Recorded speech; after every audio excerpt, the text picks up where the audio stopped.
ladies and gentlemen, for this pretty interesting BIC session. It is 2 decades since IC 814. And before we get into that, somebody asked me outside, what are you doing moderating this session?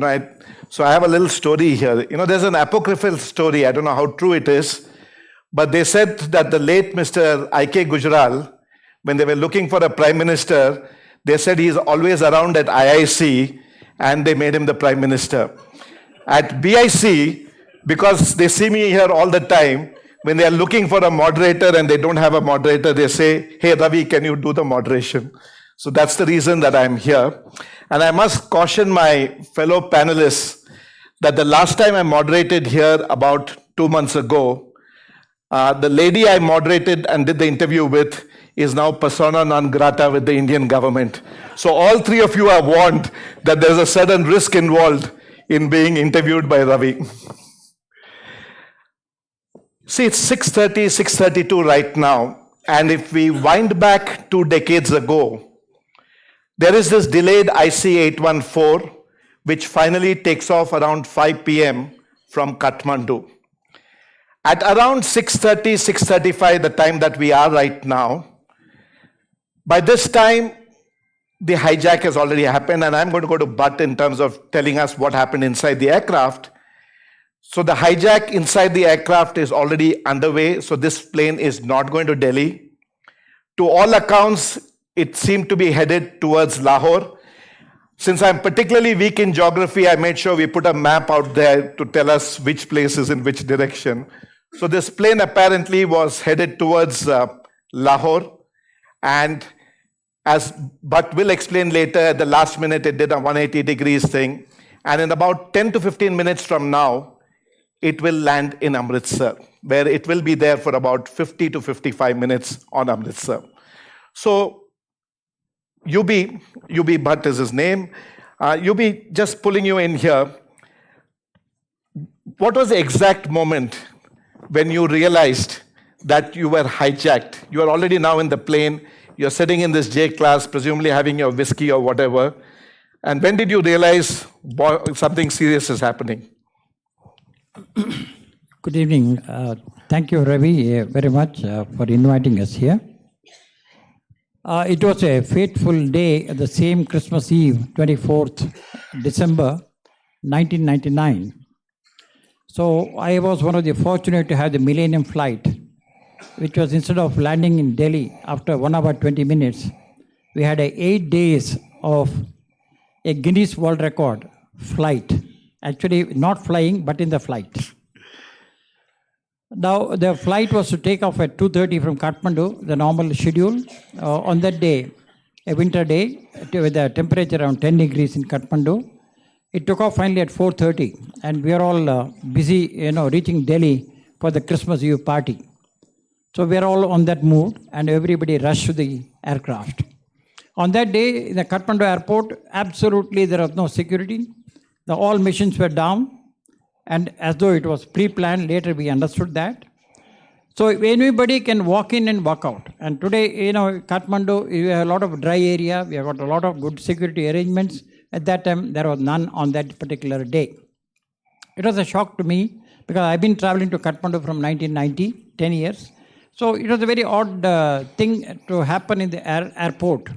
But nevertheless, we went to the aircraft and the flight took off at 4:30 to Delhi. Within about 10 minutes, we were on course. So we were served the drinks first, and then short eats, then the later food. By about 20 minutes, I think we are all busy with our own drinks and our having some bite.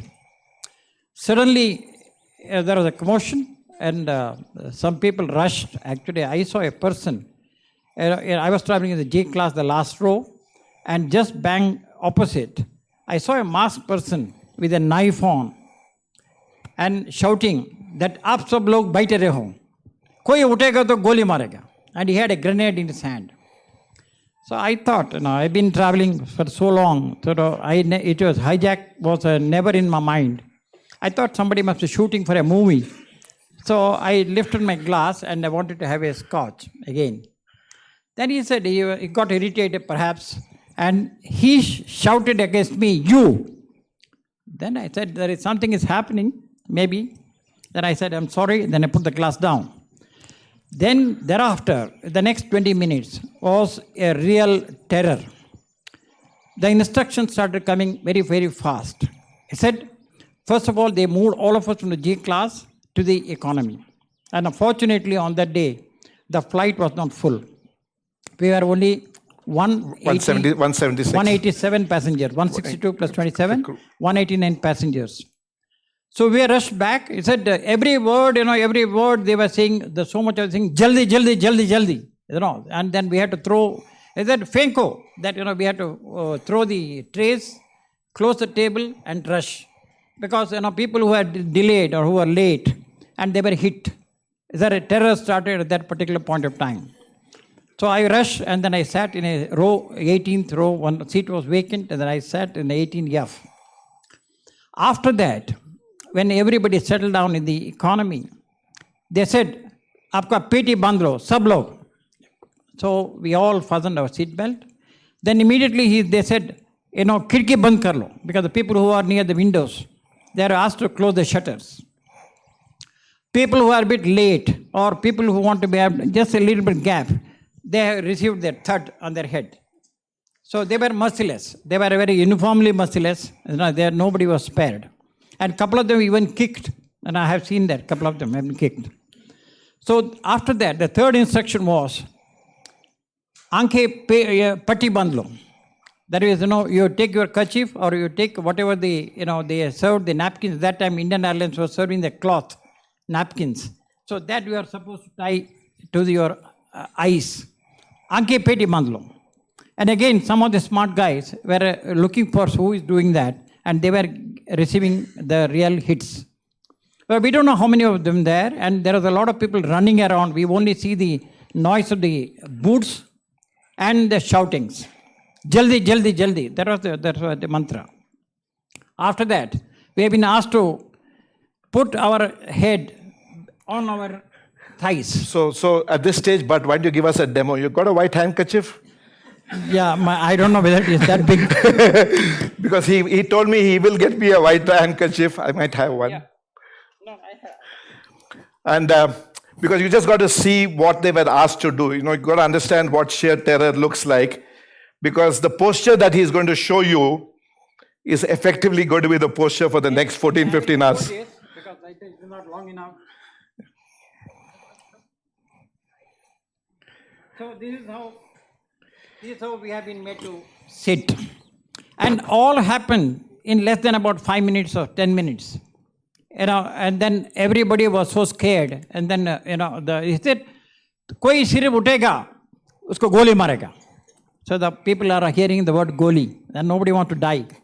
So everybody was following the instructions. And in a matter of about 10 minutes, the whole aircraft, absolutely silence.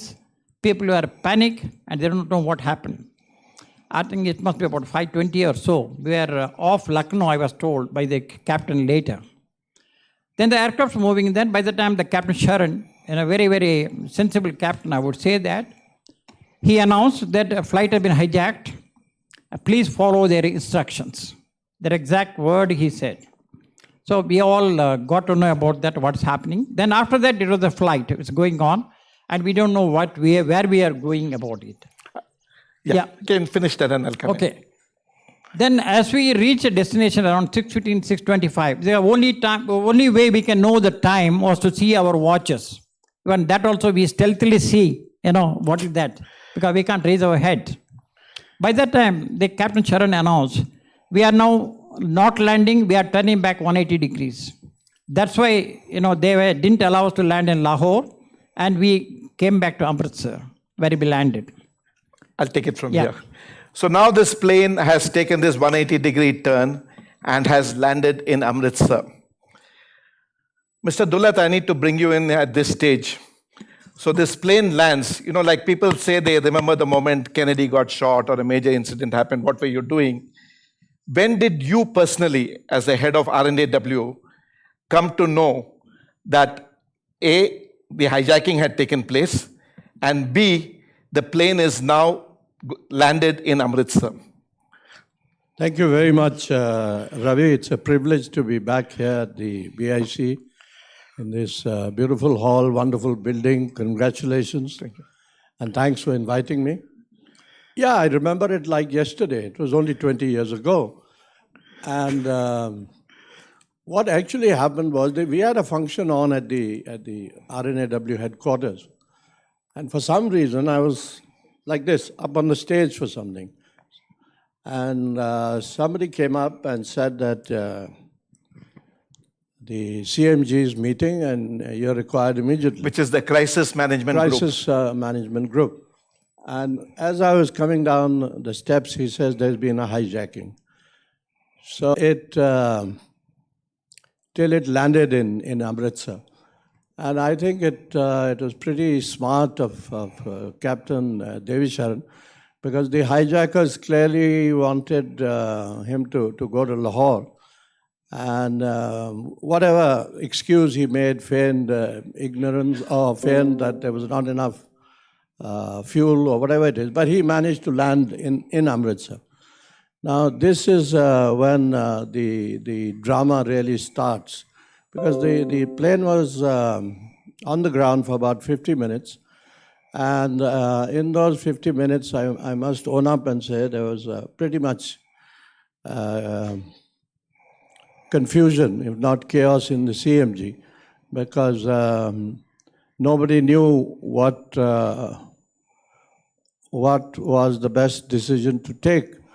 And it seemed to be likewise on the ground, because that's what the DG Punjab subsequently told me. He was coming out, he says he was coming out from a dentist appointment when he heard, or whatever he heard. And he alerted his senior officers. And then the communication started between Delhi and Punjab. And the DG says that he had told the CMG that he had commanders on the ground and they could get inside the plane, they could rush the plane, and but he could not be sure how much bloodshed there might be. Now this was the catch right throughout, that how much bloodshed might there be. He says he also spoke to his chief minister who was in his village, Mr. Badal. And Badal Saab told him the same thing, that look, whatever happens, we don't want bloodshed in Amritsar. So this dilly-dallying went on, and at one stage, somebody from the CMG told the DG police, why don't you try puncturing the I think it was tires? Shamal Datta, the IB head, said. Yeah, I didn't want to name Shamal because Sarabjit made a joke out of that. He said, this guy is telling me to puncture the tires of an aircraft. What did he think? It was a bicycle? So But I must mention here, this city seems to have a lot of puncture wallas available, should they ever be needed. Well, that day in Amritsar, I think this is what was needed, was a puncture. But anyways, so this dilly-dallying went on, and nobody was willing to take responsibility for the possibility of killings or bloodshed. And the reports coming from inside whatever was coming from inside the aircraft was that these guys have already cut somebody's throat, and we don't know how many more they might kill. So therefore, I think that was basically the reason that this dilly-dallying carried on. And the DG was not given any clear instructions. The instructions he says he was waiting for was that on no account should the aircraft be allowed to leave Amritsar. And he says that instruction never came. So in hindsight, I would say, yes, we did goof up in Amritsar. But I've tried to explain to you the reason for it, and the reason was the fear of bloodshed. So 2-3 follow-up questions there. One is, you mentioned in your book that Sarabjit Singh also says, the DG of Punjab, that he was no KPS Gill, and that if it was KPS Gill, he would have taken his own decisions and done what was required. And it may have worked out fatalistically, but he said he was no Gill and was waiting for instructions. So my question, related question there, and it's linked. So in the CMG, for instance, when you have this crisis management group, the leadership head, is it the cabinet secretary or is it the political home minister, etc.? Who gives direction so that there's a clear authority so that we are not passing the buck in the CMG? And at this end, your views on, does it make sense to have an officer who is empowered to take the local decision, come what may? It may go right, may go wrong. Your views on both, your views on these two things, sir. Well, there was an officer empowered, and that was the cabinet secretary, because he was heading the CMG. And to be honest, there were no politicians around. They came and went like guest appearances. First, not that he was a politician, but he was the big boss. Mr. Brijesh Mishra came in at one stage, and just to see what was going on. And when he left, the Deputy Prime Minister and the Home Minister, Mr. Advani, came in. And I remember the exact time that Mr. Advani came in, because that was the time the aircraft had just landed in Dubai. And he said, now what do we do? And we said, now we'll try and talk to Dubai, which we did. Okay. But there was nothing positive forthcoming from Dubai either. They said, all we can ensure is the safety of the aircraft here. If you want to refuel, you refuel and get the hell out of here as fast as you can. So a related question, it's a trick question. In a situation like this, especially when it's crisis, security, hijacking, is it better to have the IAS in charge or the IPS in charge, or the defense, or the people who understand what to do in terrorist situations? Because there are decisions to be taken which some people are trained for. I think the cabinet secretary is the right person. After all, he's the senior most bureaucrat. I don't think there's anything wrong with that. The point is whether he can take a decision or not. And it wasn't an easy decision to take, in all fairness. So coming back to the criticism of the Punjab Police, because there was criticism, and it came mainly from Gill Saab, to which Sarabjit reacted that, look, I'm not Gill, and I was not going to put my job on the block. So I don't know what Gill Saab would have done, but I couldn't do anything more than what my chief minister and what Delhi told me. One last question on the subject. The newspaper reports of that time say that there was an R&A officer, the Kathmandu chief. I'm not naming him because he's still in service and they need to be undercover at one level. He was on the flight. He disregarded a warning from another R&AW officer who was named UV Singh or someone saying that there's a possible thing, but turned out to be wrongly on the flight. Was that anyway a consideration in not raiding the aircraft?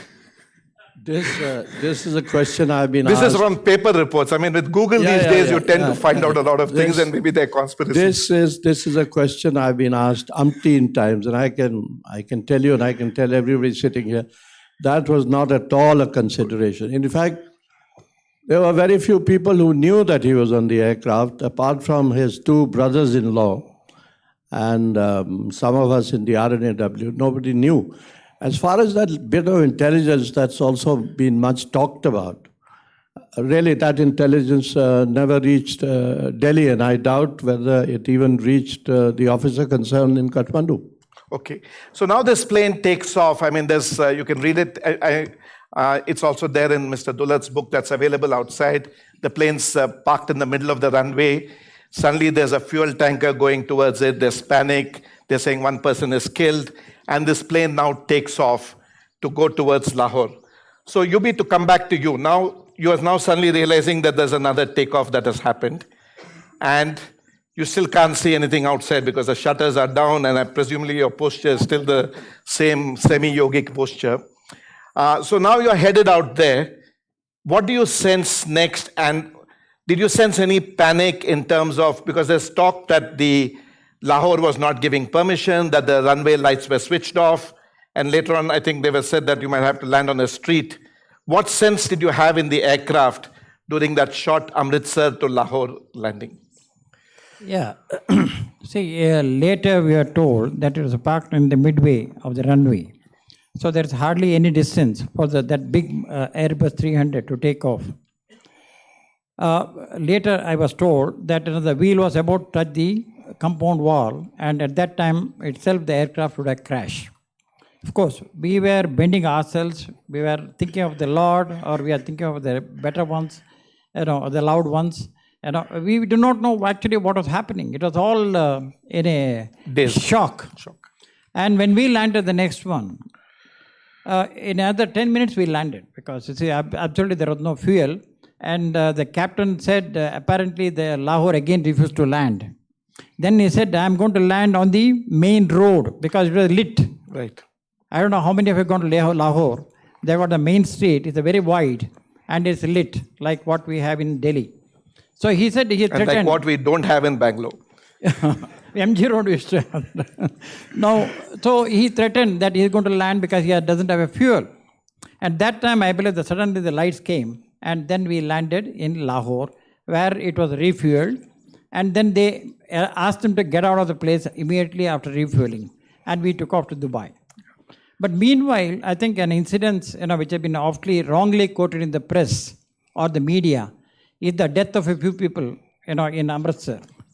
In fact, as our Abdullah Sahab said, and the government are dilly-dallying it, they wanted to pressurize the captain to take off because when they got the message that the fuel is not going to come in Amritsar and they were preparing for the ramage of the aircraft. So they brought 9 people at random, chosen from the economy class, and then they brought them to J class and they removed their the eyelash. They asked them to sit in a row. They tied their hands in the nylon ropes. And next day we saw people coming out with the nylon ropes. But they were prepared with that and their hands were tied and their father seat belt to them and they started butchering them. And the first one happened to be the young couple, the Rupen Katyal, whom you may remember, a couple of you, who were just returning after a honeymoon in Kathmandu. And in fact, he was the number 2 in their group. He took a knife. At that time, they had only a knife and a hand grenade, and they had 2 pistols. And he took the knife and he was, hitting the heart. Like some people, because 8 of them saw that because their putty was removed. And like a cucumber, what you chop off, like that, the heart was chopped off. And the blood was oozing it, pumping out. And he was calling apparently, Papa Pani, Papa Pani, Papa Pani, absolutely. His father, incidentally, is a Rotarian in Ghaziabad. So he was the first, and then he swooned and then he passed away. And then the second one was Sadaji. I think Sadajis are very smart. Satnam Singh. And they cut they slit the throat here.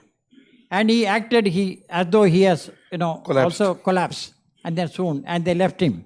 And they went to the captain and said, we have already killed 4 people and there are many more are going to kill if you don't take off Amritsar.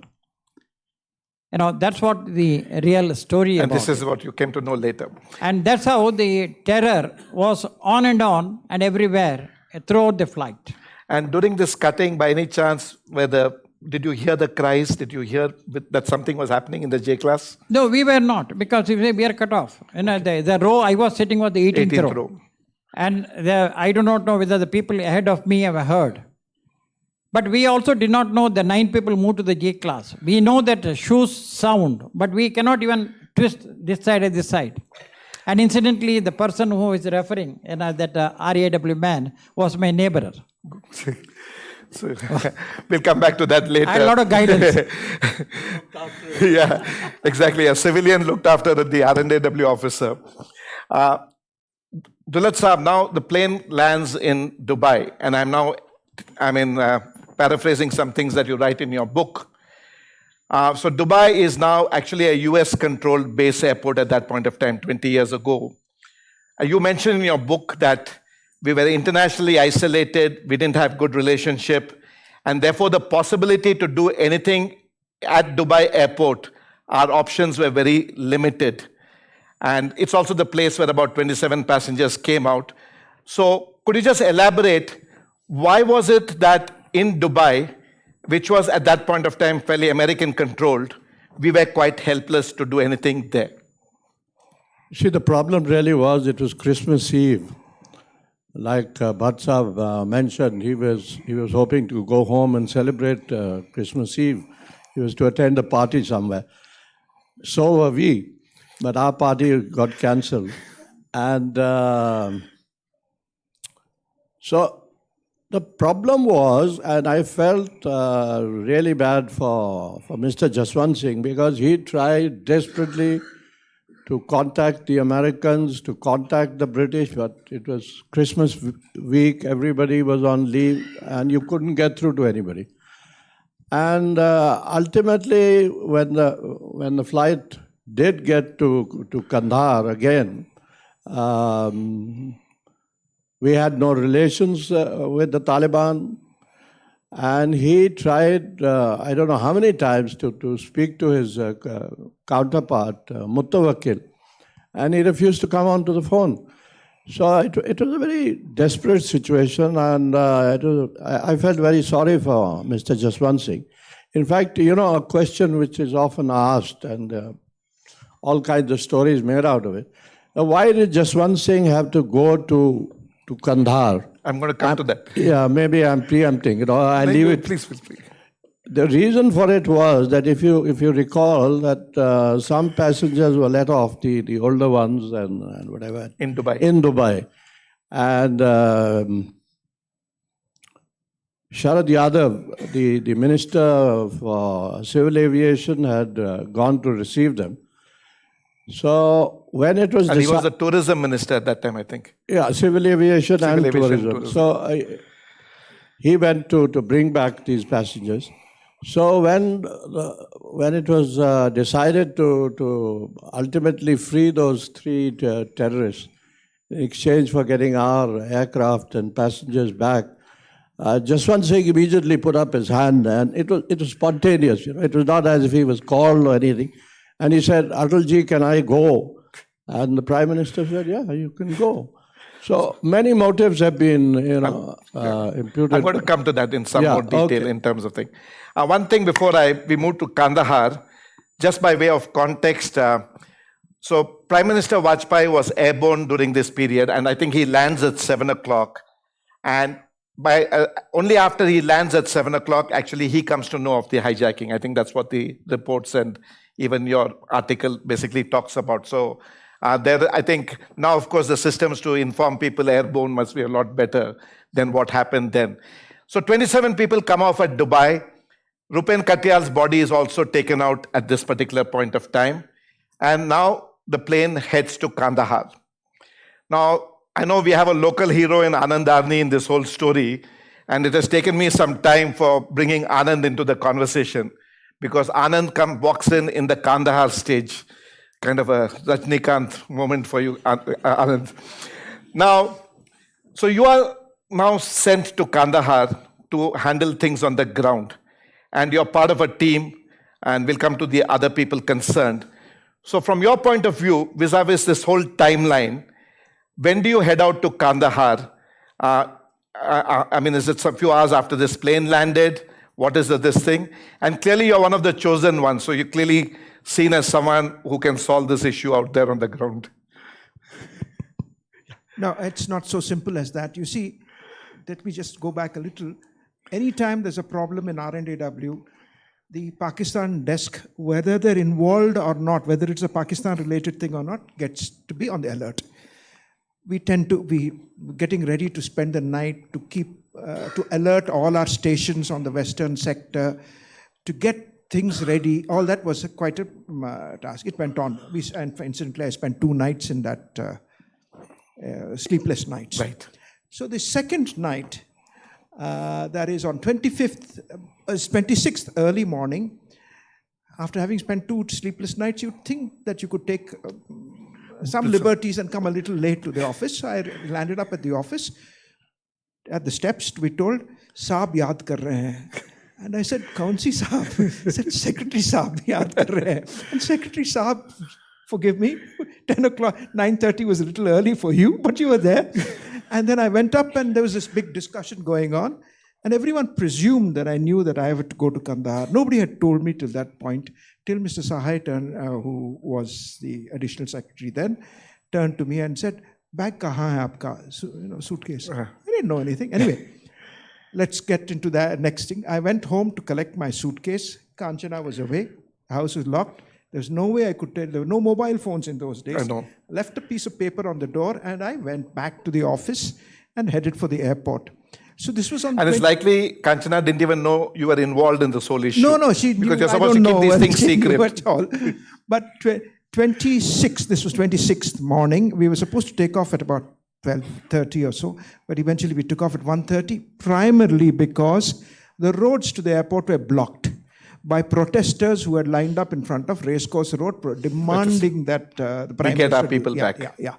So anyway, we landed there, and we must have reached Kandahar by about 5 or something. It was still 4:35, somewhere around there. And that night there was. So we set up a base station. And clearly you were not put up at the Ritz-Carlton in Kandahar. No. We were put up in an old facility with the Americans had set up, and then it was handed over. Then the Russians took it over. Then the ISI took it over, and then that's the place we were staying. 21 people with one toilet. Don't ask me about the toilet. It was as Maybe bad I know as their yours. problems. We are going to come to their toilet problems. Whatever. Anyway, that was the first So night. it was a 21-member team that went. 52 of us went. There were actually 5 people sent. Mr. Doval was Mr. the Doval leader was of the there. team. Mr. Sahai. Mr. Sahai and I were from the R&AW. And I think Vivek Kashtu was there. Vivek Karju was from the Foreign Office, and Nachal Sandhu was Mr. Mr. Doval's number 2. He also was on the Sandhu, yeah. 5 So of this us. was the core team. And also flippantly, the aircraft was filled with women. Most inappropriate for Afghanistan, but we had emptied out Safdarjung Hospital and got all the doctors and nurses to come, plus Air India, plus Indian Airlines in their wisdom got a relief crew. I don't know why you needed air hostesses on a relief crew for a hijacked aircraft, but we got, and all of them wearing saris, so you can imagine what the scene in Kandahar was. So, but to come back to you, now you have reached Kandahar and you're still bulk of the time in this posture. So we are now talking about something from 5:30 the previous day. And if I get my timelines roughly correct, around 8:30, 10 o'clock in the morning, next day is when you're 8:30. 8:30, you're now in Kandahar. And clearly you haven't eaten. Presumably nobody was allowed to go to the toilet. All this is happening. There's sheer tension, fear. And then I think you get your first taste of some kind of Afghani food. And I think you mentioned something about some pretty delightful oranges. I don't know whether that came on the first day or whatever. So talk us through from the moment that you now suddenly realize you're alive. It's now landed somewhere. And there is some food being served inside the plane. Just describe those moments for us in terms of what was the feeling. Yeah, in fact, the flight from Dubai to Kandahar, it took nearly about 4.5, 5 hours. We landed on the local time around 8:30. So from previous day, about 5:30 onwards to next day 8:30, we were on our knees. You can imagine. So one of my advice is be thin, slim, so that for any contingencies you don't have the paunch to have a problem. Okay. No, Lakshmi, I think you are all right. Okay. So when we landed at 8:30, we never knew where we landed because we were in a box, because we have cut off from the outside world because all shutters were closed. But we know that somewhere we landed. But by the number of hours we took, I was thinking we must be somewhere in Addis Ababa or somewhere else in African countries, and that's the end of our lives. Now, 8:30, by the time the embassies, from Pakistan, so they started landing. So these people will go near the door window and see which aircraft they're landing. And as far as it carries the Pakistan flag, they will come back again. Around 10:30, I think after 2 hours, they thought that, it's the time to relax. So before that, they had a bashing on India. They also said, all Kashmir issues. They said, we have a maqsad. I didn't understand what is the maqsad. Then I asked my friend next to me, what is maqsad? He said, it's purpose. He said, our purpose is to release our brothers who are in your jail and they did not name it, and we have nothing against you. But I can tell you that everybody is landing here from Pakistan, embassy, and your country is not responding it. They are not More interested. likely ISI than the embassy. Anyway, Yeah, they are not interested in your lives. It's like, you are crore people in India. So suppose if 100 people die, what they lose? And all sort of thing, and tongue lashing words, all in Hindustani, Urdu, and all mixed. Around 10:30, I think, they suddenly got a bit of life. They wanted to inject some life to us. They said, suddenly the number 3, his name was Burger, is actually.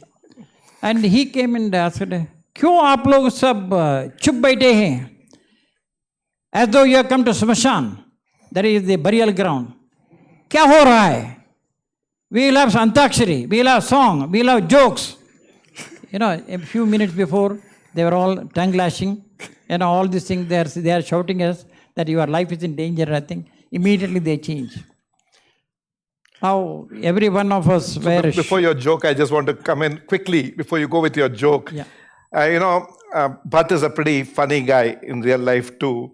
And he is called UB Bhatt, and you would think UB Bhatt would work at United Breweries. I just want to take a tour. He did work at United Breweries, and then he went into his own brewery business. Quickly share with us what you told Vijay Mallya's dad. You said the UB. First share that, and then I want to go to the joke you said on the plane. Yeah, it's very interesting. And I think let his noble soul rest in peace wherever he is. Om Shanti. Now, 78, I was in Cochin. I left Brookbond, and I wanted to come back to Bangalore because my parents were also there, and they were not very healthy there. So I applied for the Kisan chief executive's job at that time. I was hardly 31. I was called for the interview, and late Srinivas Rao and Vittal Malya took my interview. I don't know how many of you remember old Kisan, which was like a few sheds and a small this thing. So I was called for the interview, and then I was asked, okay, you applied for the chief executive post, but you are too young for that, from our standards. But however, considering that your export background, I was handling the exports in Brookbond, including the marine products. Though I'm a vegetarian at that time. Now I eat everything. So they said, we can offer you a group export manager's position, but that is in the headquarters of UB. So I said, let me consider. Then Vittal Malya asked me a question. You'll be most benefited by joining UB because, your name is synonymous to the name of the company. But as a young blood, so I said, sorry, sir, I don't agree with you. He said, why? I said, look, sir, your company is static, but I'm dynamic. I move around. People call me UB. Your company get advertisement, not the other way around. So this is the Bhatt who now is responding to this call. Incidentally, the 5 hijackers had names like Chief, Doctor, Burger, Shankar, and Bola. So we'll come. So now Burger is saying, give me a joke. And guess who's ready to put up his hand to give that joke? Bhatt Saab, the joke, please. Yeah. See, the question is, you are with the tigers. Now, none of us are confident that, with their changing moods, whatever we speak, it is taken in the right spirit or not. But then I thought for a while, and I asked my friend there next to me. The R&AW friend. Yeah. So I said, look, can I take a risk? I think he was smart. He said, it is your choice. So anyway, it's all right. But we had at that time, there is no other alternative. So what will happen at best? They will shoot me. Fair enough. I think I had taken care of my family and I had no much of worries. I said, I raised my hand. I said, come on. Then I told him, I can't talk to you in Hindi or Urdu or whatever it is, but I'll tell you an English joke.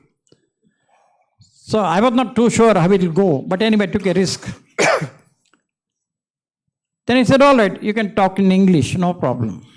I think all of you must have heard this joke. It is very popular. Whenever you go to a doctor, what he will say? An apple a day keeps the doctors away. And late my father-in-law used to add, he was a teacher, he was a headmaster, renowned headmaster. He used to add a word saying that if the doctor is handsome, keep the apple away. At that time, it became a big joke. Because, Andha Darbar mein, ek Ankhawala, the king. So nobody was prepared to talk, and it went on very well. Then he said, I will go back to my seat. But nobody will get up. Then he said, can you repeat one more? Then I took it to our North Indian Sardarji brothers. Say an officer was traveling, Sardarji was traveling in a car. Suddenly the car stops. This also, all of you must be knowing about it. The driver says, Aage gaadi nahi badega. Then he said, Piche chalo, because there is no petrol. But he said, Sardarji said, Piche chalo, aage nahi badega to. So this also went on very well. And that set the ball rolling. And Sharan himself is a great master in Urdu couplets, jokes. And we also had Anil Sharma, a purser. He is also absolutely good. And now people then started telling all sort of shahiris, jokes, Urdu, everything. It went on for 2 hours. So moving on, in terms of, so this is one, and quickly, the mood can change. If you can quickly relate that, is there was somebody who was pretty good at mimicry, and he mimics this Bola guy, I think, the youngest fellow. Before very that, quickly, yeah, carry on. Yeah, before that, I will take 1 minute. Now, this was going on up to 12:30, and suddenly they heard a noise of an aircraft. Okay, that was on Saturday. I'm talking about 25th. They thought somebody has come, somebody enemy or whatever it is. But it happened to be Ariana flight. That is a Afghan, Afghan Ariana. flight. Yes, Ariana, yeah. So, but by the time, they thought that somebody else, they immediately stopped all the things. They said, Patti bandlo, sit, gutne per, sir. Immediately mood was changed. In other words, it was a very, pendulum, from extremes. Probably, it teaches you a lot of lessons in a business world also like that. And anyway. So Anand, now coming back, now the negotiations are starting. I think it starts with freeing 30 hostages, and then it's whittled down to 3, etc. I think somewhere I don't know whether it was Dowal Sabu makes that point. The whole thing, I think, was about 176 hours, and it was 110 hours of negotiations also, where the numbers got whittled down over a period of time. When did you get a first sense of obviously the demand, like a trade union, I'm sure, had money in it, and just about everybody in our jails. Where does this kind of negotiation start, and how do you start bringing it down to something more reasonable? Quickly, one is we got the ransom demand from them, which specified that they wanted 31 people released and $25 million in cash. And then, of course, I must hand it over to Mr. Dowal, who, over a period of 2 days, knocked it down to, actually, on 29th night, we had an agreement for only one, release of only one, that is Masood Azhar. So we went back fairly excited about it, and, we went to sleep early, because most of the negotiation was at night, not during the day. It started at about 8 o'clock. It was Ramzan, and it was winter in Kandahar. There was no food available. So obviously after the UN started bringing in food after the 3rd day, so only after having something to eat could we start negotiating. And we didn't want to talk to the hijackers when they were hungry, and talk to them when they were more comfortable. As I said, 29th we went back early to sleep, and 30th morning we came back and found that they had retracted. We came back early to 30th because we wanted to sort out everything and talk to Delhi and all that. They retracted.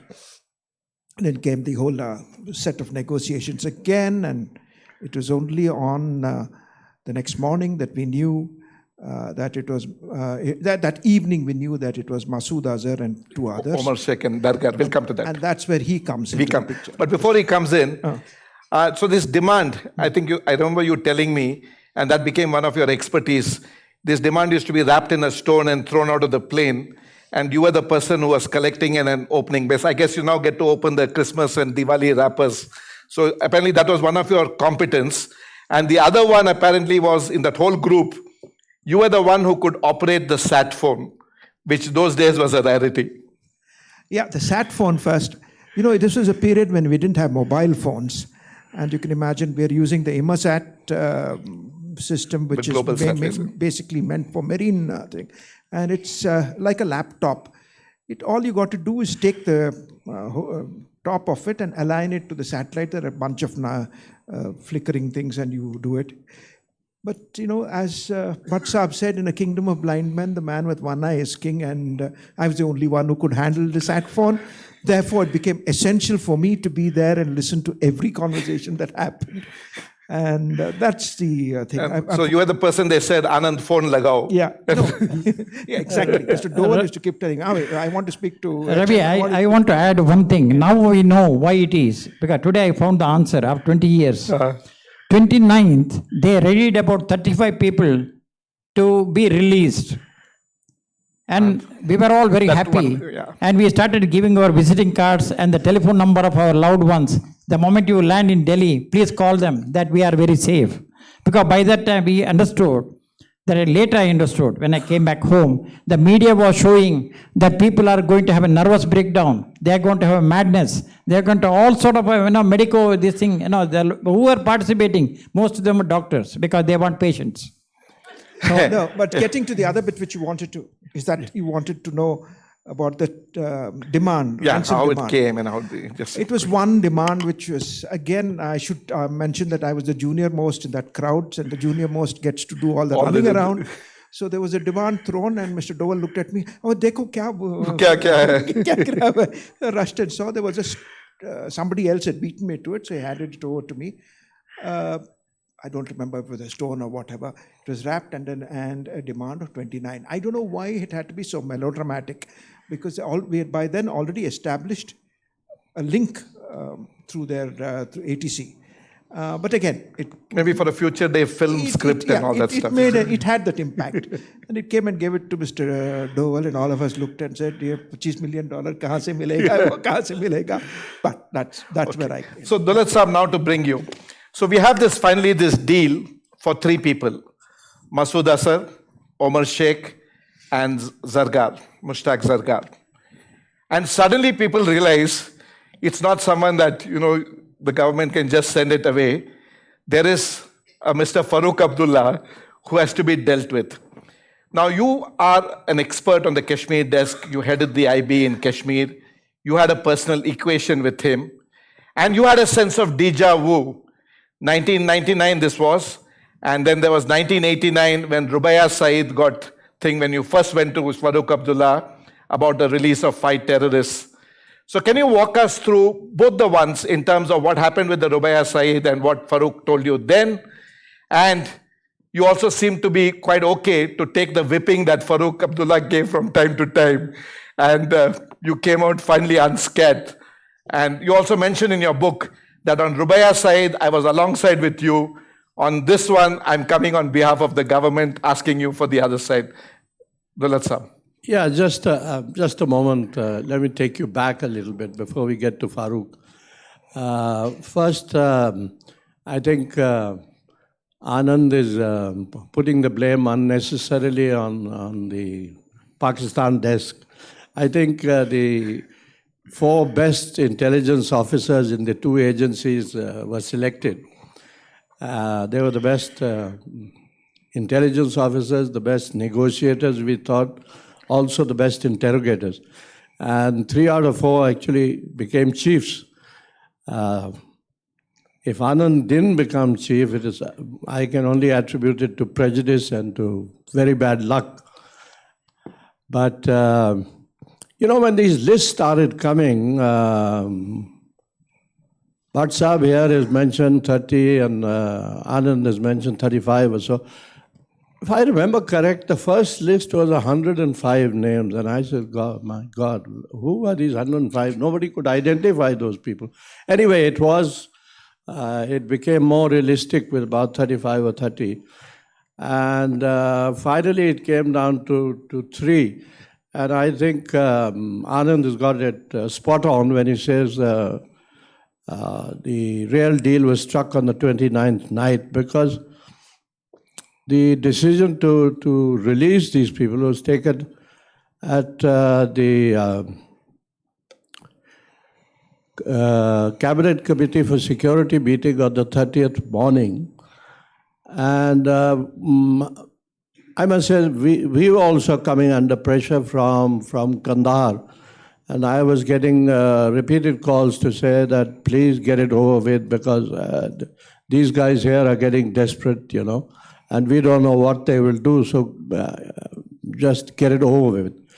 And that's how it happened, that CCS meeting didn't take very long, and it was decided, all right, we want our passengers back, and we let these three guys go.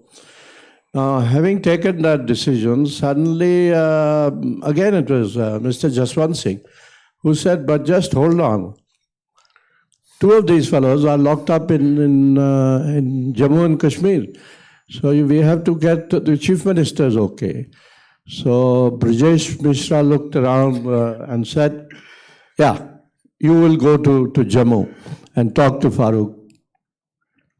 So I went back to the office and I called up the chief minister and I said, I'll be coming to Jammu today. So he said, well, if you're coming, you might as well come and stay with me. I said, great. Now, I knew what I was in for.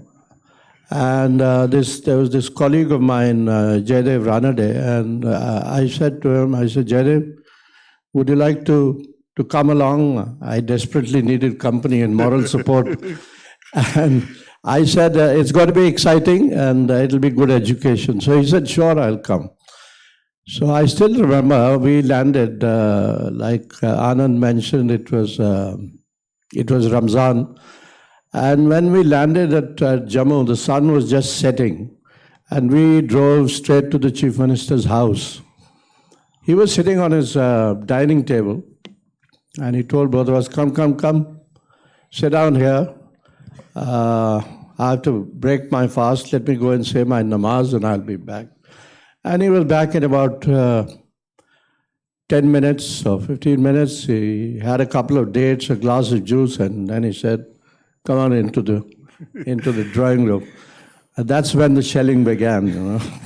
He said, you're back again. And you were there during Rupaiya's kidnapping also. I said, sir, then I was on your side. Now I've come on behalf of Government of India. What Government of India? Government of India doesn't know what it's doing. They made a mistake then, and they're making another big blunder here. And he went up and down, and his pitch rose, and it came down, and he calmed down a bit, and then it rose again, and it went on. And after about an hour, our friend Jaidev couldn't take it any longer. So he excused himself. He said he was going for dinner. But this thing carried on. And in between, he rang up Jaswant Singh, he rang up Mr. Advani and told them also that whatever they were doing was terribly wrong. And at the end of it all, which went on for about 2.5, 3 hours, he said, well, I'm going to resign. I'm going to the governor and I'm going to resign. So I said, well, if you're going to the governor, then please take me along. And he says, come on. And he had this jeep outside, and obviously he'd sent word to the governor that he was coming because it was pretty late. I think we got there about 10 o'clock at night. And he drove the jeep himself and I sat next to him. And we got to the governor's house.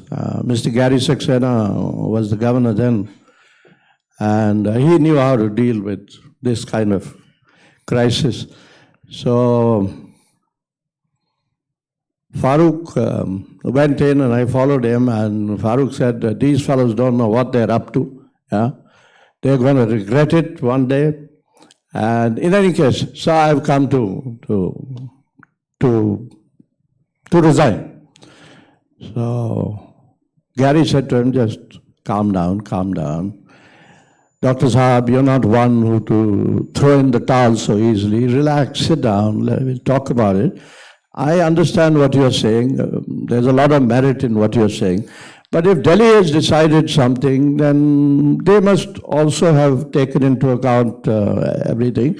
And there must be some merit in their thinking also. Just sit. So we sat down, and in the meantime, out came a couple of drinks.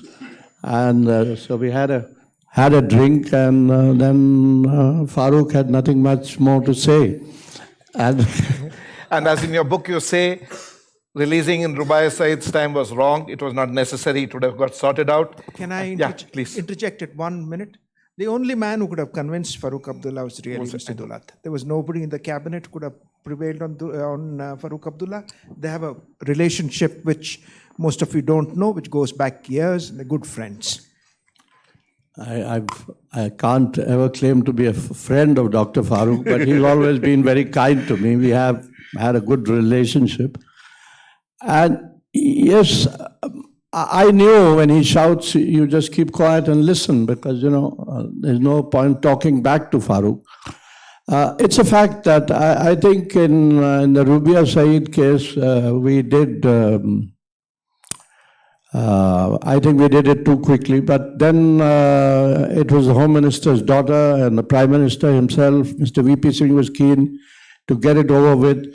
So we had to pay a certain price. It was not in terms of numbers, but it was the message that went across that Delhi could cave in. And that was not a good message because that night there were celebrations in Srinagar town. It was like Diwali. And these youngsters all over the roads were going around collecting funds for the movement. So everything seemed to change overnight. And I agreed then with Dr. Abdullah. Then also he dissented. Two ministers had to come to persuade him to Srinagar. Mr. Gujral came and Arif Muhammad Khan came. And he said, no, I will not agree. If you have to do this, you do it. But I will send my note to the governor. And he did send his dissenting note. So in both cases, I think in credit should be given to Farooq that he stood his ground. Yeah. So the other thing that happened at the same time during this thing is, I'm not yet gone, the condition in the plane is deteriorating. You can imagine toilets, others. I'm not even going there. But on the streets of Delhi, now the family is also understandably very worked up. And in Rubaya Said's case, you release because it's a VIP's daughter. And for ordinary citizens, you suddenly say it doesn't matter. So there was pressure building up on the streets of Delhi. As he said, he even got delayed getting there. And there was also pressure from the families to settle. And I think there's a feeling that if he had a little more time, something else could have been done. But I think the decision was taken that we need to release this. Just a little sidebar I want to get into, Shaila is sitting here, who's UB Butt's wife. And Shaila actually is on record telling Deccan Herald, and I don't know whether there's a message for UB in what she told Deccan Herald. She said, it doesn't matter, the country is important, so it doesn't matter if we have to do the necessary sacrifice. So she did not plead for UB to come back home. This is on record. So, but Shaila actually is on record telling Deccan Herald that we need to do what's right by the country. I don't know how UB took it. Maybe I'm sure you had a little chat about it subsequently. But Shaila, all courage for at a time when everybody was saying that we just need to get our people back. I think we need to just recognize that part. It actually reminds me of something similar that Dr. Farooq said when Mufti's daughter was kidnapped. And he said if it was my daughter, I would not have given in to the terrorists. But then, that's somebody else's daughter. And I told him, I said, you better speak to the Home Minister and assure him that his daughter will be looked after. So you be certain, finally, just as we come to the end of this whole journey, because the rest is known, just one comes with these three people, the exchange happens. So within the plane, there have been some heroic stories. You talk about this lady doctor who then has a mental breakdown after 3 days looking after. And though there were two other male doctors, it was the lady doctor who put up her hand and said, I'm a doctor. The male doctors actually put up their hands 2 days later. So you talk about lots of tales of courage like this, about people with diabetes having a lot of difficulty. So it must be severe trauma out there. And of course, the stench and the other issues. I even dread to think what life over those 8 days would have been inside the plane. So quick recap of some of the stuff. And may I ask you a question, sir? Do you remember a gentleman by the name of Rudy Singh? Yes. Rudy Pratap Singh? Yes. who got off at Dubai. At Dubai, Yeah. diabetic. With a coat. Yes. I remember that person. He was in my row. Rudy got off at Dubai. At Dubai, and because I happened to know him, so when he came back to Delhi, I went to meet him, and he said, "Well, it was pretty nervy out there, but I'm back home, so everything's okay." I said, "You should come and narrate your tale to the crisis management group," and on day 3 he did. He left his briefcase behind, which he was very worried about. No, he left his jacket. It's a blue colored jacket with a very expensive buttons, the gold buttons. Well, then there must have been a jacket and a briefcase. Yeah, because he said, I "Can carried you-" the jacket. So you carried the jacket, and somebody else carried his briefcase. Yes, I carried the jacket. In fact, in my row, there was a courier boy who was shuttling between Kathmandu and Delhi. And as we were all worried about it, after the day 1, day 2, and I think, he had a bottle of Old Monk rum. And every time, they allow us to, a bit easy, that we remove the, eyelashes or whatever it is, he will take a bottle and will drink from this. Then I asked him, he's a Bengali gentleman, I think he's Chatterjee or something. I said, "Look here, we are all worried about what's going to happen, and you are consuming." No, the point is, I don't want those guys to take my bottle. So he emptied it. He emptied it over a period of time. We also had a few drops. Okay. Now about the Dr. Joshi. She's Anita Joshi. Actually, she's a lady. She's from Nainital. And we did not know what happened for these 9 people who were there and seated in the day J 1. class.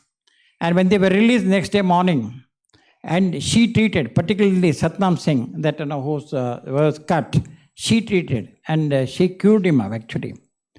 That is number 1. Number 2, she was also approaching to the passengers who are diabetic at that time, and she was carrying some medicines, and she will get it or she will get the medicine. And the hijackers were good enough to get the medicines from Kandahar, and whatever little medicines were available. Except that the injection they brought was meant to be used on a horse. They also released 2 people who were diabetic and who were in dire need of medical aid. And they were driven down to all the way to Peshawar to admit to the Pakistan hospital. The brother-in-law, who is a co-author with me in the book, at that time he thought that am I right in letting him go, because I do not know where they're going to take him after that, deplaning. No, this is the other side of it. And then also we had a 3-year-old boy, son of one Mr. Tyagi. And that boy, when they opened the door, when we had a power breakdown after the 5th day, it was a minus 2 degrees centigrade. The wind was blowing, and they were in the front seat. And the child was crying because the mother and the another sibling was released in Dubai, along with the Rudrapata Singh. And the child was really crying because the father was not able to manage, for the cold.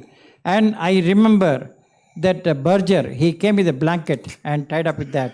And he was trying to take care of the child. This is the other side of the hijackers. And which is also the Stockholm syndrome that you talk about. Yes. There was a time, there was fear, and then there was love, because you're suddenly alive and then you see the human. But later, with due respect to, the persons who are negotiating, at one time we were thinking whether really what they are saying is true. The government of India is interested in us. Because particularly after the 29th episode, when 30 people were ready to deplane, and we are all ready to give them a send-off. And suddenly they said, "Wo to nikal gaya, wo to negotiation nikal gaya, hota nahi." I think they were asking for more people, and you people are not agreeing to that. So they were all back, they were sitting that, and then immediately after that they said, same exercise, peti bandlo, patti bandlo, and again the drill. Now this shows in a situation like this, the extremes behavior of the people. And I also later, after 3rd or 4th day, I got a bit pally with the 2 of them, Doctor and Berger, the number 2 and 3. Doctor was a Maulvi, and he was killed in the Kashmir shootout later. I asked them, "Look, why do you do this?" They said, "We have a maqsad, because your people, the government of India has treated very badly our people, brothers in Kashmir, and we did it." Then I said, "Have you planned this exercise?" They said they were doing the dry run for 2 years. They exactly knew where the plane is at what point of time and the course from Kathmandu to Delhi. So in other words, those who are in the management background, you can see even this, there's a lot of professional approach is there in hijacking. There's a lot of 2 years of exercise they have done to get into this. Now let me end up with that joke of that Nepali. So we had a Nepali a cinema artist, who does our Johnny Liver, that type of, or Johnny Walker, that type of roles. That Thursday evening before that, they opened up again, have shairi and have enactment and whatever it not. And he took the Sholay dialogue. That he said, that Gabbar Singh asked, "Oh log kitne the, hamara kitne the," that dialogue. And he did extremely well because he was an actor by himself. And there's a lot of big applause. Then this Berger is a little bit of a light-hearted person. He said, "Can you enact any one of us?" Because by that time we knew there are 5 hijackers. So this man, then I told my friend, neighbor, I said, "Look here, he's biting the tiger now." Because he may tell in all good sense, but we do not know how they're going to react. But I think, his name is Tambrekar, okay. I don't know what level of IQ he had, and he agreed. And he picked up the junior most fellow, who is very ferocious. He's called Bola. And then he had a habit of putting a revolver in the hand like this, in his thumb, and he will revolve like this as walking around, and then, that they will walk around the aisle. Then he said he will do that. Then I told my friend, I said, "Look here, he is really biting the bullet. Now I do not know what's going to happen." And luckily he was about 3 rows ahead of us. So he did that enactment. Very well, he did that. He said, "Goli marega, koi utega to." All sort of dialogues, everything was perfect. By the time he completed, we did not know where this Bola was there. He came rushing and he hit his head with the butt of the pistol. And there comes a line at the big bomb. And the mood changes. Yeah, the whole mood changes. Everybody is sanata. There is a silence. Because we don't know what's going to happen. And he carried that till we got out of the plane in Delhi. And such a big ball it was there. So, why I'm saying is that this whole uncertainty, then there's a lot of tension, but I think it is a question, being an Indian, I think we have an advantage because we have a good parentage who tells you to act in such situations. And those of us who read Panchatantra or whatever it is, Gita or whatever it is, and it gives a lot of peace of mind and to behave ourselves in a situation where we have nothing to do. And I think Stockholm Syndrome applies to that also at that time because we are now sold to that situation. The best thing is ride down and enjoy. And that's how it's all about it in the hijack story. And just as we come to the closing and before we go to the questions and thing, so this was the Millennium Flight.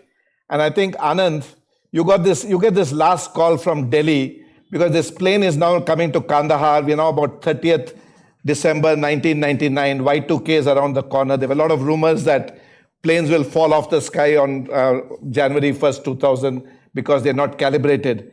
I think you had a query whether Kandahar airport was Y2K compliant. Tell us about that. As I had mentioned earlier, my duty was to man that telephone.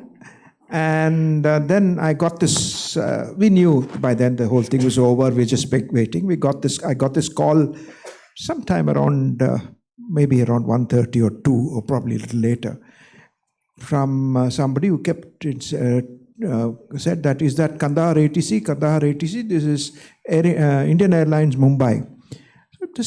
First time I said, "No, it's not Kandahar ATC, put it down." Second time, same thing happened. The third time, the fellow rang up and said, "Please hold on, don't put it off. Who's speaking?"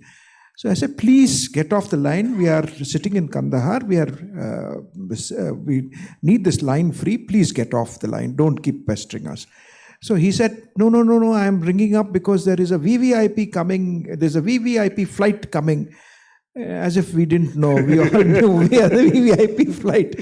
So I said, "Yes, I know Mr. Jaswant Singh is coming." So he said, "Mujhe pata nahi kaun aa raha hai, but VVIP flight." He knew, but he was trying to this thing.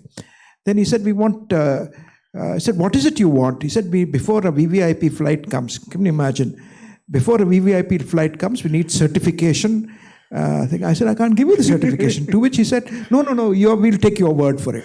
First one is, does Kandahar have night landing facilities? I'd seen a lot of these movies where you put trucks inside and put lights out and all that. So I said, look, if you want me to tell the Taliban, I'll tell them to put some trucks and light up the runway or whatever you want, but I don't see any night landing facilities. Then the second one I don't remember, but the third one was hilarious. This is Afghanistan virtually in the medieval times. This Indian Airlines man wanted me to certify that Kandahar airport is Y2K free. So I lost my shirt at that time, and I said, use all the language I could say. And I said, there was not even one computer in Kandahar. Why can you talk about Y2K? So 2 closing remarks. There's something about this Christmas season at one level, December. I remember this happened during this season, and he said a lot of the Americans were on holidays. I remember we had a tsunami during, again, a similar kind of season. And again, the response was a little tardy because of when it happens. Bit unfortunate.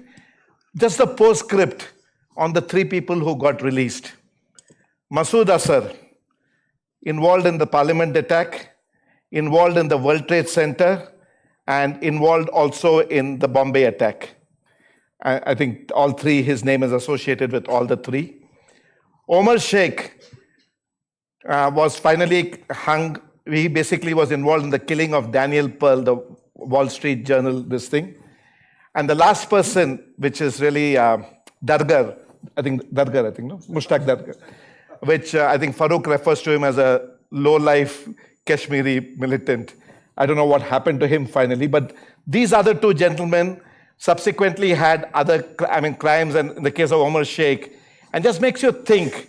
For example, the Americans didn't cooperate at Dubai, but sometimes when it comes to these issues of terrorism, etc., I don't think there is any other way but to collaborate and make sure that the right thing gets done, because you never know by your inaction at a point of time that something else can come back to haunt you at a later date.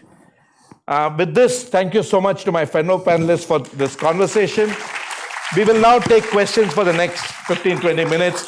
Wait for the mic to come, because we need this to be recorded, so we could go with him first. I'll come to you next. How did you come out of the $25 million offer?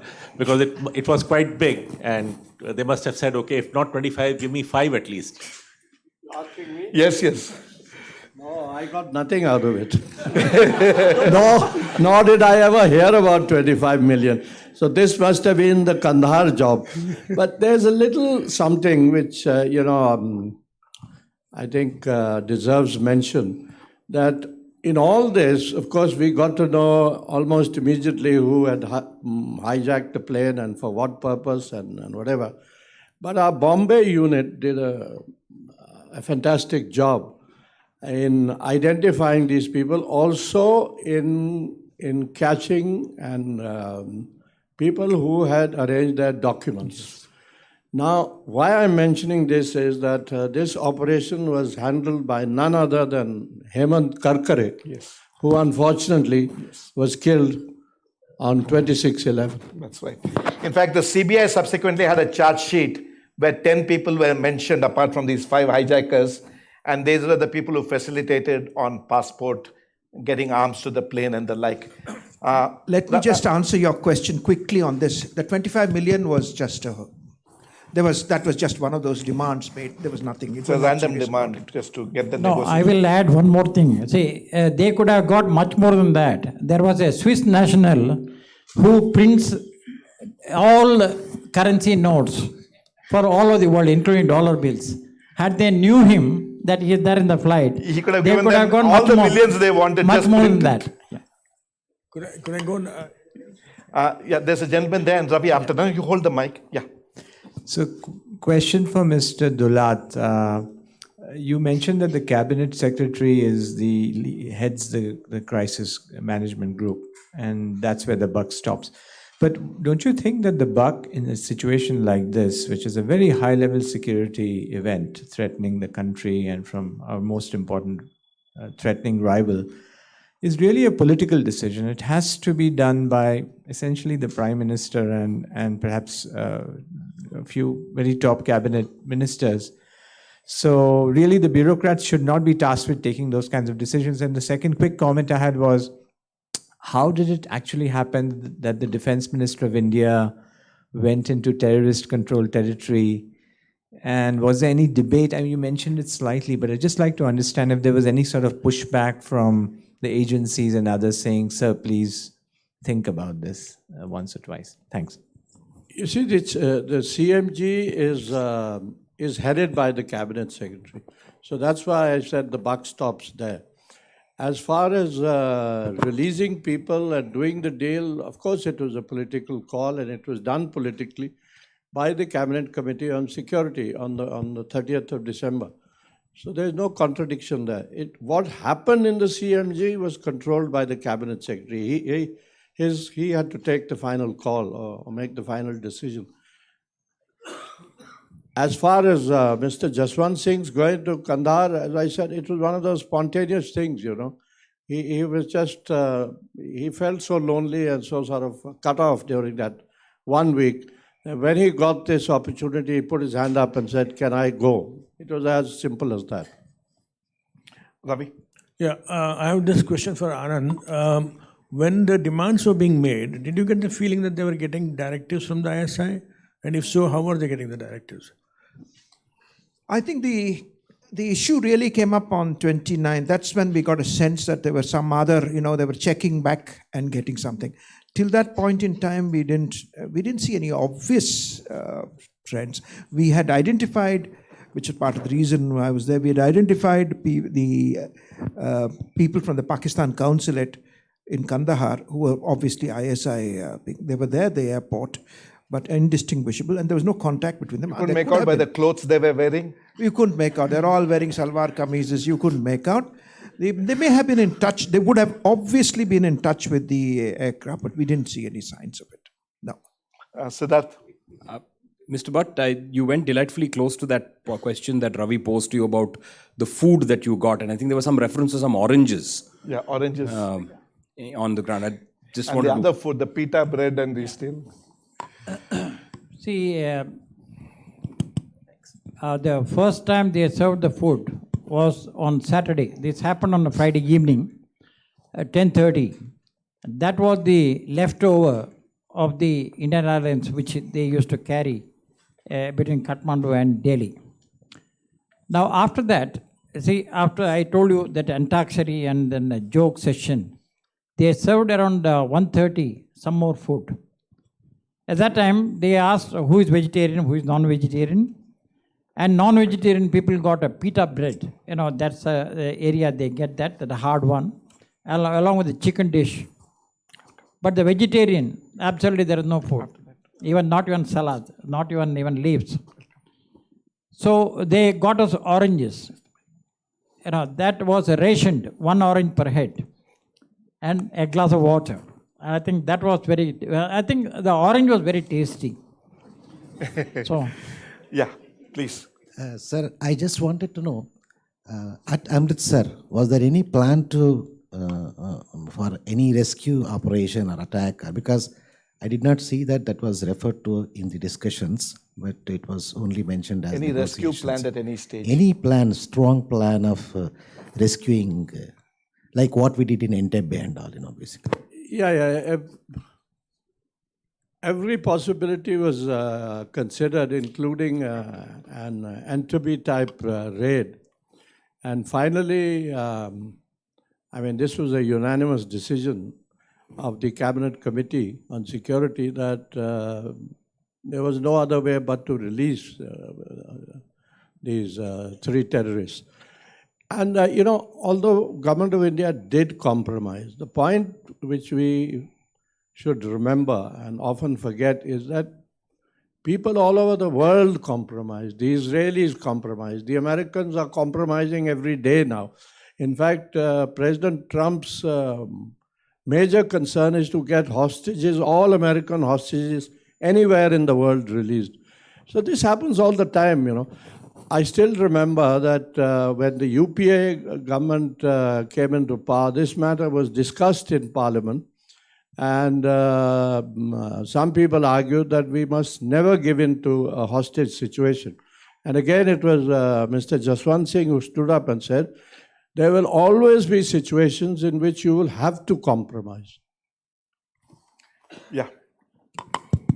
My question is, whoever feels like answering this. So on India's side, it's clear that you guys are professionals and you know how to negotiate and so on. From your experience, what did the other side feel like? How well versed with negotiating did they seem like? How good were they in negotiating with you? I don't think there was any question of how good or their requirement was Masood Azhar. That was why the aircraft was hijacked. They were continued to play us around, continued to make that list demand of 31 and down, kept coming down. And as I said, we on 29th, we had an agreement on Masood Azhar. So obviously there was some contact between them and the ISI or whoever, and they went back on their demand and asked for more people coming. So there was no, if you're talking about professionalism, they were not professionals in negotiating at all. Probably on our side, Mr. Dole did a very good job. That's another thing. But on their side, they had really... it was, they're passing the mic at various times, and then they're cutting it off, switching it off to say that, look, we have to go for prayers. So obviously they were buying time. Every time we came up with something, they were buying time, and it was not that it was constantly on the air. They would come onto the air after 15 minutes and then come up with a fresh demand, all sorts of things like that. Arun? Yeah, I had two questions. One is, what was ISI or Pakistan's involvement in the entire exercise? And also, was there any involvement during the negotiations? I mean, did the hostages have a sat phone or whatever? That's number one. Number two, what sort of standard procedure does the crisis group have for hijackings? Or is there any such thing as a standard procedure? I don't think there is any great standard procedure, except for the fact that a certain number of people assemble and start discussing what the best options are and what to do in a particular situation. Like the first thing was to figure out where the aircraft was headed. All the hijackings that have taken place out of India have always landed up in one of the northern airports, whether it's Srinagar or Jammu or Amritsar or Lahore or whatever it is. And I remember in those days when a lot of hijackings used to take place, everyone used to keep their fingers crossed that we hope it doesn't land in our territory. So the standard procedure is that first you try and see if you can get the plane back to where it's supposed to go. And if you can't get it back to Delhi, which is obviously not possible, then could it land in an airport in India, which did happen in this case. And yet we couldn't do very much about it. Before I come to you, your question, please. Mine? Yeah. The ISI, of course, was obviously involved, because more than anything else, the Taliban would never have known of Mushtaq Zargar or who he was. So it had to come from the ISI. I would like to ask a couple of points, comments on a couple of points. One is, you said you went to Dr. Farooq Abdullah and tried to explain to him the situation. How much time did you lose? And was that a precious time that you think? What's the current scenario like? Why can't the center overrule a state in such matters, because it is a country involved? And number two is, what happened to the hijackers? Do we know what happened to them? Okay.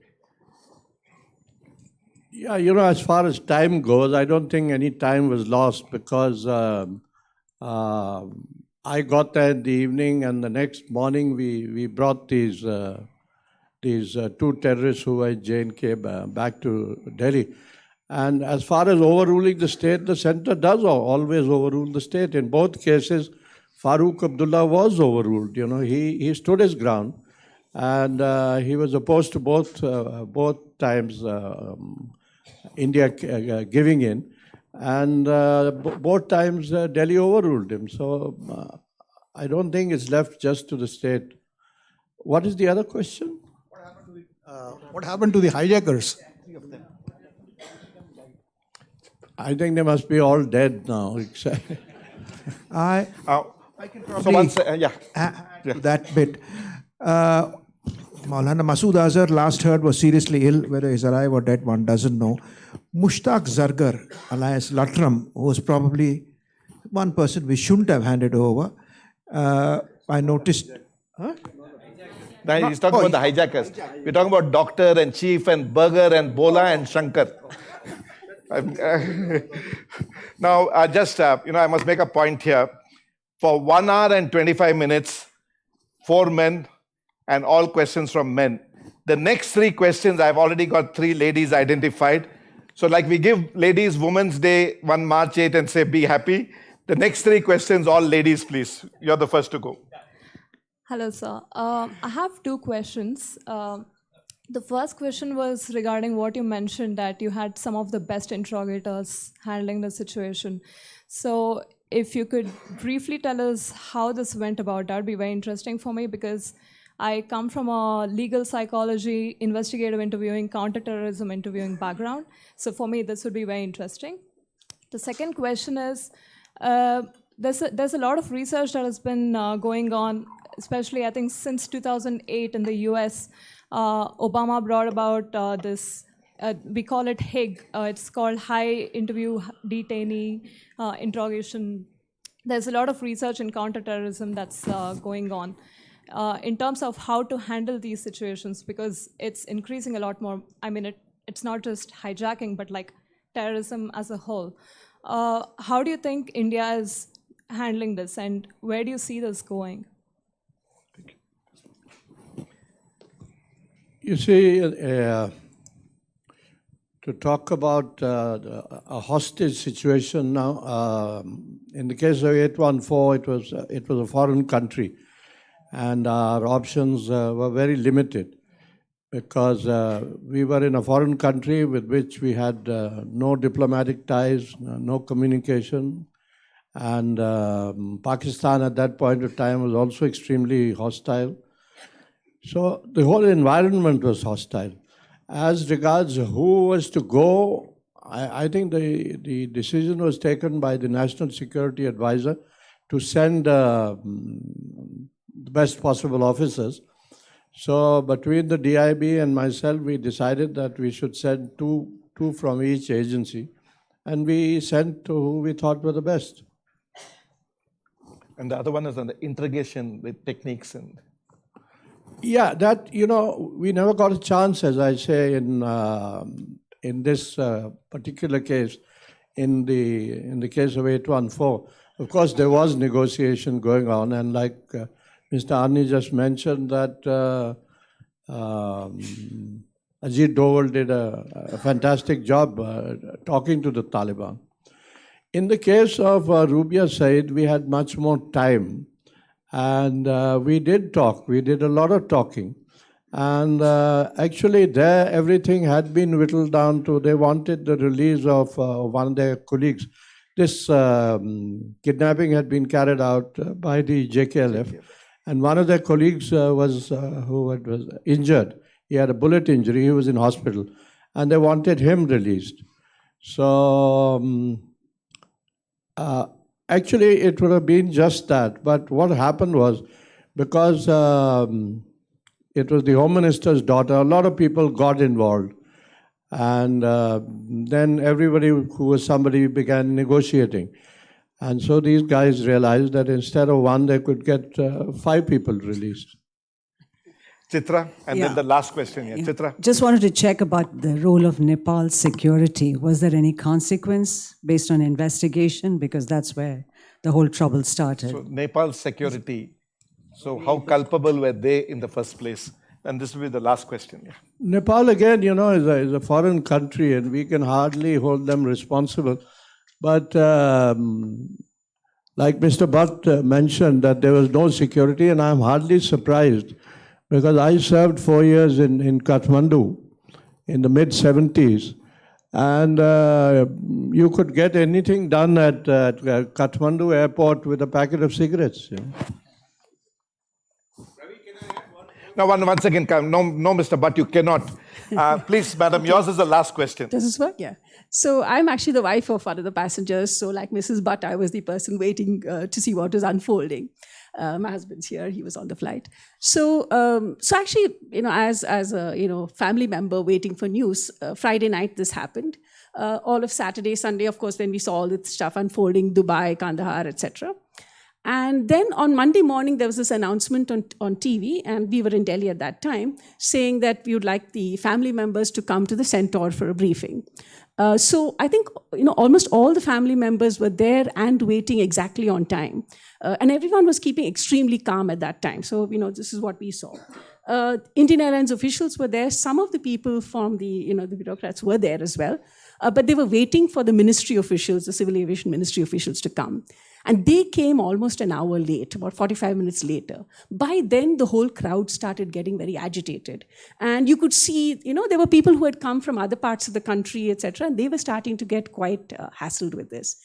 And the first thing that the briefings people told us was that we are forming a committee to decide the negotiating team. That's when all hell broke loose. We said committee should have been formed Friday night, etc. All of that happened. And that's when I think people started taking the law into their own hands.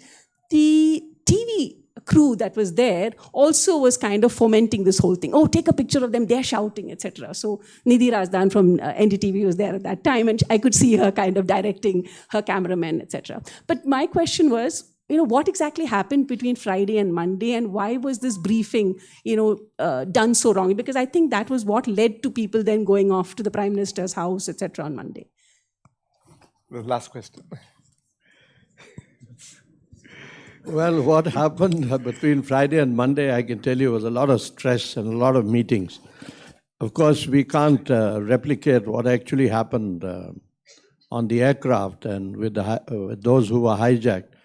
But I can tell you that during that 1 week, most of us hardly slept. It was a period of extreme tension. And I think it was tension right till the top. We had a prime minister who never looked tense, but I think that was one time when he felt that he felt responsible, personally responsible for the lives of all those who were on that aircraft.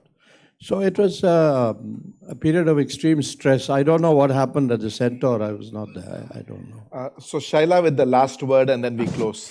Hello. This is not a question, but answer to many questions all of you must be carrying back home. Because Ravi told about my comment, I just want to give a little description for that. Initially, when it happened, when all the journalists all the newspaper people were coming home, my son was keeping them away. He said, nobody to, come. Even I said, when they wanted the photograph, no photograph I'll give. When he comes back, you take as many photographs as you want. But when we went to Delhi, Deccan Herald sent a person to follow us. Every day they used to click us there in Delhi waiting or something. And then next day it used to come in the paper. And first day when the demand was very high, actually we were told at that time 52%, then it came down to 31%, and also ransom money. So in the night, it was in the night, suddenly Deccan Herald correspondent called me. Madam, what do you think about it? I have seen so many ladies who have lost their husbands to capture these guys. If you leave these 52 people, what will happen to our country? So this is what exactly came into my mind. I said, you should not yield to their demands, but you have to negotiate. We have to give time for negotiation, not to yield to their demands. Next day, promptly it came in the paper. And I had both brickbats and bouquets, as he said. Brickbats, of course, at that time. Of course, if all the others come, my husband definitely would come.